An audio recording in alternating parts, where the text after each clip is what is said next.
আসসালামু আলাইকুম প্রিয় শিক্ষার্থীরা, আজকে আমরা নবম দশম শ্রেণীর পরিসংখ্যানের কয়েকটি সংক্ষিপ্ত প্রশ্নের সমাধান করার চেষ্টা করব।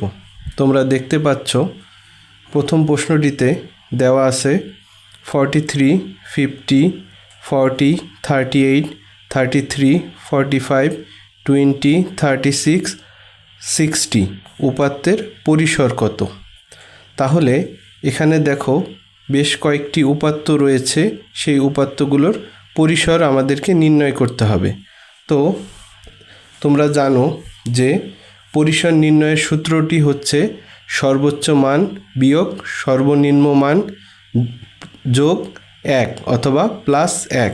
তাহলে আমরা লিখে নিব যে আমরা জানি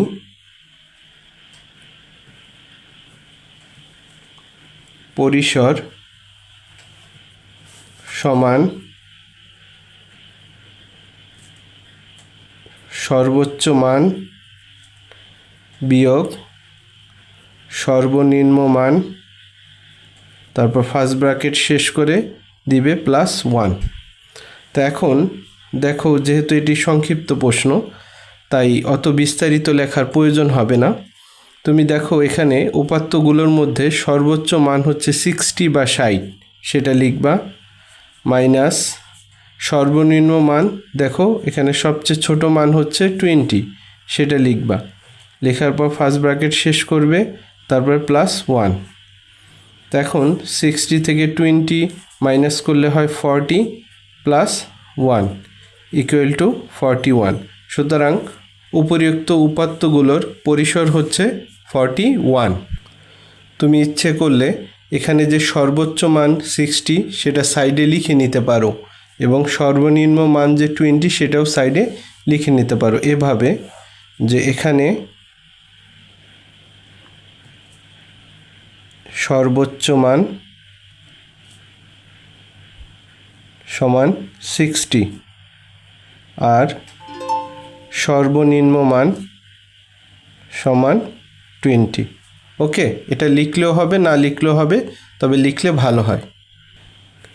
প্রিয় শিক্ষার্থীরা, এখন যেই আমরা সমস্যাটির সমাধান করব সেই সমস্যাটি আমাদের সামনেই রয়েছে। সেটা হচ্ছে, দেখো কিছু উপাত্ত এখানে দেওয়া আছে, সেটা হচ্ছে 19, 21, 26, 13, 11, 27, x এবং 29।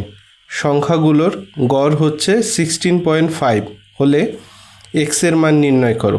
তো দেখো, আমরা সাধারণত যখন গড় নির্ণয় করি তখন কি করি, সব উপাত্ত যোগ করে যে কয়টা উপাত্ত আছে সেই সংখ্যা দিয়ে ভাগ করি। কিন্তু মজার ব্যাপার হচ্ছে এখানে দেখো সংখ্যাগুলোর মধ্যে একটা সংখ্যাকে হাইড করা হয়েছে, অর্থাৎ লুকাইয়ে রাখা হয়েছে, সেটাকে x হিসেবে দেওয়া হয়েছে এবং তোমাকে ওই x এর মানই বের করতে বলা হয়েছে। আর সাধারণত যেই গড়ের মান বের করো সেই গড়ের মানটা এখানে দিয়ে দিয়েছে। তাই তুমি ওই একই সূত্র দিয়েই করবে, যা আমরা জানি গড় সমান সমান উপাত্তগুলোর যোগফল ডিভাইডেড বাই মোট উপাত্ত। তাই শুরু করি। দেখো, আমরা জানি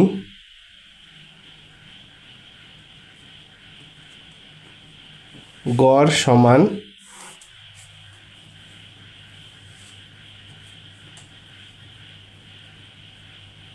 উপাত্তগুলোর যোগফল ডিভাইডেড বাই হচ্ছে মোট উপাত্তের সংখ্যা, মানে মোট কতটি উপাত্ত রয়েছে। ওকে, তো এখন দেখো এখানে গড়ের মানটা দেওয়া আছে কত, 16.5, সেটা বসাইলা। তারপর যেটা আছে সেটা হলো যে উপাত্তগুলোর কি যোগফল। তুমি দেখো প্রথম উপাত্তটি রয়েছে 19, তারপরে 21 + 26 + 13 + 11 + 27, তারপরে আছে x, তারপরে আছে কত 29 উপাত্তগুলো যোগ করলে, এবং নিচে লেখা আছে মোট উপাত্তের সংখ্যা। তো দেখো এখানে উপাত্ত আছে 1, 2, 3, 4, 5, 6, 7, 8টি, তার মানে 8। এখন খেয়াল করো বাম সাইডে রয়েছে 16.5 সমান ডান সাইডে এক্স বাদে বাকি সংখ্যাগুলো তুমি ক্যালকুলেটরে যোগ করলে যোগফল পাবে হচ্ছে 146 আর সাথে থাকে হলো প্লাস এক্স আর নিচে রয়েছে 8। তো এখন তোমরা কি করবে, যেহেতু বাম পক্ষ সমান ডান পক্ষ এখানে আসে, তোমরা একটা কাজ করবে, আর গুণন করে নিবে। কিভাবে আর গুণন করে তোমরা নিশ্চয়ই জানো যে এখানের লব হচ্ছে 16.5 আর হর হচ্ছে মনে মনে 1, তাই এই 146 প্লাস এক্সের সাথে গুণ হবে 1-এর, মানে এই কোণার সাথে এই কোণা মানে আরই গুণ, এবং 16.5-এর সাথে গুণ হবে 8-এর। তাহলে 146 প্লাস এক্সের সাথে 1 গুণ হলে সেটা কি গুণফল এটাই থাকে, কারণ 1-এর সাথে কোনো সংখ্যার গুণ হলে গুণফল সেইটাই হয়। আর ইকুয়াল টু 8-এর সাথে 16.5 যদি তুমি ক্যালকুলেটরে গুণ দাও তাহলে পাবা 132। তাহলে কি কাজটা আমরা করলাম সেটা হচ্ছে আর গুণন, সাইড নোট দিয়ে দিতে পারো। তো এখন তোমাকে যেহেতু এক্সের মান নির্ণয় করতে বলা হয়েছে, তাই তুমি যদি এক্সের মান বের করতে চাও তাহলে কি করতে পারবে?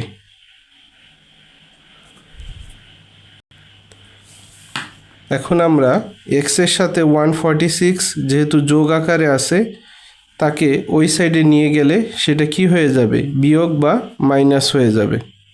তো এখন 132 থেকে যদি 146 মাইনাস যায় তাহলে সেটার মান হবে -14। এটা তোমরা ক্যালকুলেটরের সাহায্যেই করতে পারো। তাহলে এই উপাত্তগুলোর মধ্যে যে এক্সের মান বের করতে বলা হয়েছে সেই এক্সের মান হবে -14। এটাই হবে অ্যান্সার।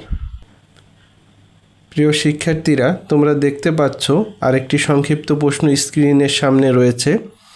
প্রশ্নটি হচ্ছে 1 থেকে 19 পর্যন্ত মৌলিক সংখ্যাগুলোর গড় কত? তাহলে আমাদের এখানে যে গড়টি বের করতে হবে সেটা কি, 1 থেকে 19 পর্যন্ত যে মৌলিক সংখ্যাগুলো রয়েছে সেগুলোর গড় বের করতে হবে। তাহলে শুরুতেই আমাদের 1 থেকে 19 পর্যন্ত যে মৌলিক সংখ্যাগুলো রয়েছে সেই সংখ্যাগুলো আগে জানতে হবে। তোমরা জানো যে মৌলিক সংখ্যা শুরু হয় 2 থেকে, এবং মৌলিক সংখ্যা হচ্ছে যে সংখ্যাগুলোকে ওই সংখ্যা ছাড়া অন্য কোনো সংখ্যা দিয়ে ভাগ করলে পূর্ণ সংখ্যা পাওয়া যায় না। তাহলে আগে আমরা লিখি 1 থেকে 19 পর্যন্ত মৌলিক সংখ্যাগুলো হচ্ছে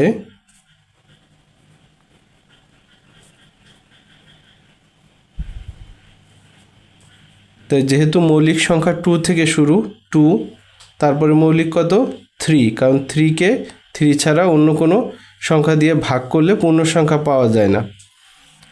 তারপরের মৌলিক সংখ্যা হচ্ছে 5, তারপরে রয়েছে 7, তারপরে 11, তারপরে 13, তারপরে 17 এবং সর্বশেষ রয়েছে 19। তাহলে এখানে আমরা কয়টা মৌলিক সংখ্যা পেলাম? 1, 2, 3, 4, 5, 6, 7, 8টি, অর্থাৎ 1 থেকে 19 পর্যন্ত মৌলিক সংখ্যা রয়েছে 8টি। এখন কি বলা হয়েছে যে 1 থেকে 19 পর্যন্ত মৌলিক সংখ্যাগুলোর গড় কত? তো তোমরা জানো গড় বের করতে হলে কি করতে হয়, এই উপাত্তগুলো বা এই সংখ্যাগুলো কি করতে হবে, যোগ করতে হবে। যোগ করে যে যোগফল পাবো তাকে মোট সংখ্যা অর্থাৎ মোট মৌলিক সংখ্যা দিয়ে ভাগ করব। তাহলে আমরা লিখি, আমরা জানি গড় সমান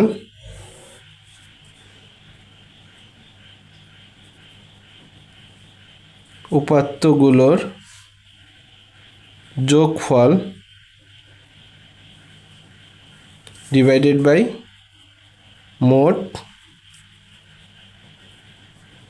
উপাত্তের সংখ্যা।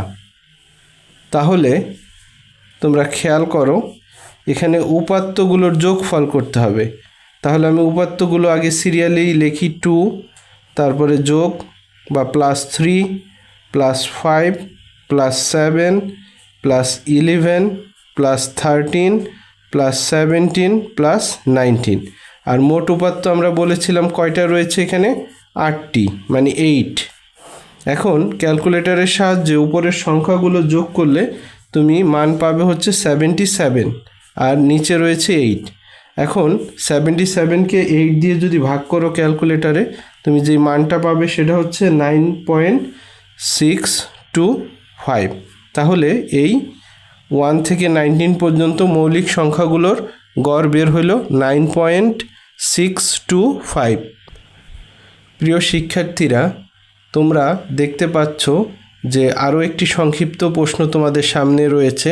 সেটি হচ্ছে একটি গণসংখ্যা নিবেশন সারণী দেওয়া হলো। দেখতে পাচ্ছ একটা গণসংখ্যা নিবেশন সারণী দেওয়া আছে। সেখানে শ্রেণীব্যাপ্তি রয়েছে 41 থেকে 50, তারপরে 51 থেকে 60, 61 থেকে 70, 71 থেকে 80, 81 থেকে 90 এবং 91 থেকে 100 পর্যন্ত। আর প্রতিটা শ্রেণীব্যাপ্তির জন্য আলাদা আলাদা গণসংখ্যাও রয়েছে, যেখানে 41 থেকে 50 শ্রেণীব্যাপ্তির জন্য গণসংখ্যা 6, 51 থেকে 60-র জন্য 10, 61 থেকে 70-র জন্য 12, 71 থেকে 80-র জন্য 7, 81 থেকে 90-র জন্য 5 এবং সর্বশেষ 91 থেকে 100-এর জন্য 10। এখন তোমাকে যেই কাজটি করতে হবে সেটা হচ্ছে, প্রশ্নটি হচ্ছে ক্রমযোজিত গণসংখ্যা সারণী তৈরি করো। অর্থাৎ তোমাকে এখানে যে গণসংখ্যা নিবেশন সারণী দেওয়া আছে, এই সারণীটা ব্যবহার করে ক্রমযোজিত গণসংখ্যা সারণী তৈরি করতে হবে। তো বন্ধুরা, মনে রাখবে যে ক্রমযোজিত গণসংখ্যা সারণী তৈরি করতে হলে তোমাকে যেই ছকটি বা সারণীটি তৈরি করতে হবে সেখানে মোট 3টি কলাম থাকবে। কয়টি কলাম থাকবে? 3টি। তার মধ্যে 2টি কলাম তুমি প্রশ্নেই পাবে। প্রথম কলামটা হবে শ্রেণীব্যাপ্তির কলাম, দ্বিতীয় কলামটি যেটা দেওয়া আছে গণসংখ্যার কলাম, আর তৃতীয় কলামটি হবে যেটা বের করতে হবে, অর্থাৎ ক্রমযোজিত গণসংখ্যা সারণীর কলাম। ওকে, তো শিক্ষার্থীরা দেখো, এখানে ক্রমযোজিত গণসংখ্যার একটা সারণী তৈরি করা হয়েছে। সারণীর ক্ষেত্রে যেটা বলা হয়েছিল, শুরুতে শ্রেণীব্যাপ্তিগুলো উল্লেখ করা হয়েছে, তারপরে গণসংখ্যা এবং তারপরে ক্রমযোজিত গণসংখ্যা। তোমাদেরকে বোঝানোর জন্য ক্রমযোজিত গণসংখ্যার ঘরগুলো ফাঁকা রাখা হয়েছে। তা এখন যেহেতু তোমাকে ক্রমযোজিত গণসংখ্যা নির্ণয় করতে হবে, তুমি এই ক্রমযোজিত গণসংখ্যা নির্ণয় করবা হচ্ছে গণসংখ্যা থেকে। অর্থাৎ ক্রমযোজিত কথাটার অর্থ হচ্ছে, ক্রম অর্থ হচ্ছে ধাপে ধাপে, আর যোজিত মানে হচ্ছে হলো যোগফল, মানে যোগ করে। অর্থাৎ তোমার যেই গণসংখ্যা রয়েছে সেগুলো ধাপে ধাপে, মানে একটার পর একটা যোগ করে তুমি যেই গণসংখ্যা পাবা সেটাই হচ্ছে ক্রমযোজিত গণসংখ্যা। আবারও বলতেছি, ক্রমযোজিত গণসংখ্যা নির্ণয় করতে হলে তোমার যে প্রশ্নে গণসংখ্যা রয়েছে সেগুলো একটার সাথে আরেকটা গণসংখ্যা ধাপে ধাপে যোগ করে বের করতে হবে।